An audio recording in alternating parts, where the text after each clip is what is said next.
अस्सलाम वालेकुम। उम्मीद करता हूँ सब भाई खैरियत से होंगे। दोस्तों, अक्सर ऐसा होता है कि हमारी पूरी तरह एहतियात करने के बावजूद भी हमारे परिंदे बीमार हो जाते हैं, कई बीमारियों का शिकार हो जाते हैं और उसमें से एक बीमारी है नज़ला ज़ुकाम। तो नज़ला ज़ुकाम एक ऐसी बीमारी है जिसका हमें शुरू में पता ही नहीं चलता, इसकी हम तशख़ीस ही नहीं कर पाते। और जब ये पूरी तरह मर्ज़ फैल जाता है परिंदे के जिस्म में, तो उस वक्त हमें पता चलता है जब उसका पानी आना शुरू हो जाता है नाक से, या फिर वो खरखर की आवाज़ करना शुरू कर देता है, तो उस वक्त हम इसका इलाज करते हैं। बाज़ दफ़ा ऐसा होता है कि हम जब उसका इलाज करते हैं तो कुछ दिनों के लिए वो परिंदा ठीक हो जाता है, लेकिन चंद दिन के बाद हमें महसूस होता है कि हमारा जो परिंदा है फिर उस बीमारी का शिकार हो गया है। इसकी क्या वजह है, ऐसा क्यों होता है, और हमें ऐसी बीमारियों से बचने के लिए, ख़ास तौर पे नज़ला ज़ुकाम से बचने के लिए परिंदों को कौन सी मेडिसन एहतियातन देनी चाहिए। तो उसमें से एक तो जो देसी इलाज है वो है लहसुन। लहसुन आप परिंदे को खिला सकते हैं, ये कुदरती एंटीबायोटिक है। तो ये परिंदे का जो नज़ला ज़ुकाम है उसमें ये काफ़ी हद तक मदद करता है। लेकिन जैसा कि आप जानते हैं कि आप देसी जो मेडिसन हैं उनका असर बहुत देर से होता है। ये उस वक्त दी जाती हैं जब परिंदे की बीमारी जो है वो हल्की फुल्की हो, या फिर उस बीमारी से हमें बचना हो।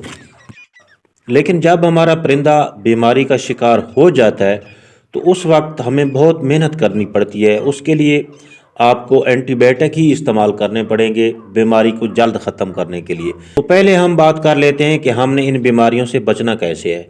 वैसे जो एहतियाती तदाबीर हैं उनमें से एक ठंडे पानी का हमने ख्याल करना है, और उसके बाद ठंडी हवा से बचना है। अब उसकी जो मेडिसन के तौर पे हम उसको लहसुन भी दे सकते हैं देसी, और उसके बाद मैं आपको एक दिखाऊंगा सिरप, वो भी आप परिंदे को दे सकते हैं। इसके तकरीबन 5 कतरे आप उसकी पानी में मिक्स करके उसको दे दें एहतियातन।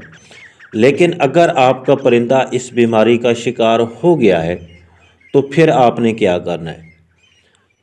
उसके लिए आपने सबसे पहले तो कोई भी एंटीबायोटिक, जैसे वेब्रा है, उसके बाद अमाक्सल है, पूरा तीतर है तो आप उसको, जो वेब्रा आप दे रहे हैं तो आधा दें।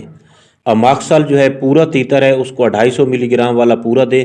अगर थोड़ा सा तीतर वीक है, उसके जो 3 हिस्से हैं 1/3, वो आप तीतर को आटे में मिक्स करके दे दें, या वैसे भी आप उस तीतर को दे सकते हैं। उसके बाद ये एंटीबायोटिक का काम होता है जरासीम को ख़त्म करना।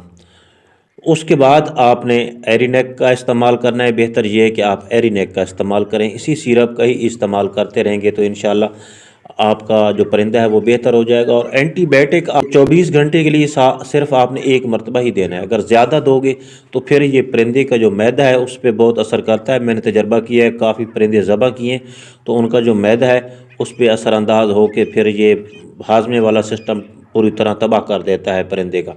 तो इसलिए मुनासिब मिकदार में दें। और एंटीबायोटिक की दूसरी जो खुराक है, यानी जो भी आप दे रहे हैं, कैप्सूल दे रहे हैं, ये लीफलाक्स गोली भी दी जाती है, और भी बहुत सी हैं, तो उसके लिए आप 1 हफ्ते के बाद ही आप दूसरी खुराक इस्तेमाल कराएं, और फिर 1 हफ्ता छोड़ के फिर करा दें। अगर आपका परिंदा सेट भी हो गया तो फिर भी एहतियातन कर दें। उसकी वजह ये होता है कि कुछ जरासीम ऐसे होते हैं जो कि उनकी जो वो ख़ुद तो मर जाते हैं, लेकिन जो अंडे दिए होते हैं उन्होंने, या उनका जो तौलीद का सिस्टम है, वो जो है बच्चे बाद में दोबारा पैदा हो जाते हैं और फिर वो परिंदे पे हमलावर हो जाते हैं। तो आप वक्फे वक्फे से देंगे तो उनकी जो भी बकियात बच गई हैं, जो रह गई हैं, ताकि वो भी ख़त्म हो जाएं। और अगर आपके परिंदा जो है वो नज़ला ज़ुकाम का ज़्यादा शिकार है, यानी उसके अंदर नज़ला ज़ुकाम ज़्यादा है और जम गया है, तो उसका एक देसी इलाज भी है कि लंबे गिलास में अंगारे वो डाल लें, डाल के उनके ऊपर चीनी डाल दें। चीनी जब डालेंगे तो उनमें से धुआं निकलेगा। तो आप अपने परिंदे को पकड़ के ना उसका जो सर है उस बर्तन के थोड़ा सा अंदर लेके जाएं, ताकि जो उसका वो धुआं है चीनी वाला वो उसकी नाक में जाए वक्फे वक्फे से। इस तरह भी नहीं करना कि बिल्कुल आप परिंदे को बाहर निकालें ही ना, उसी तरह रखें। ऐसा नहीं करना। आपने थोड़ा वक्फे के लिए उसका परिंदे का मुंह अंदर लेके जाना है कुछ सेकंड, कुछ सेकंड के बाद फिर आपने थोड़ा सा उसको रेस्ट देना है। रेस्ट देने के बाद फिर उसको ले के जाना है। 2-3 दफ़ा ऐसा करेंगे तो परिंदा जो है वो मुंह खोलना शुरू कर देगा और छींकें लेना भी शुरू कर देगा, और उसका जो नज़ला ज़ुकाम जमा हुआ है फिर वो बाहर आ जाएगा। तो अब मैं आपको एरिनेक भी दिखा देता हूँ। जो सिरप है ये आपको मेडिकल स्टोर से बआसानी मिल जाएगा। आप देख लें, ताकि क्योंकि कुछ दोस्त जो हैं वो पूछ ले रहे होते हैं कि मेडिसन का नाम हमें कमेंट्स में बता दें, तो आप देख लें। तो बाकी मिलेंगे अगली वीडियो में एक नए नुस्खे के साथ। उस वक्त तक के लिए अल्लाह हाफ़िज़।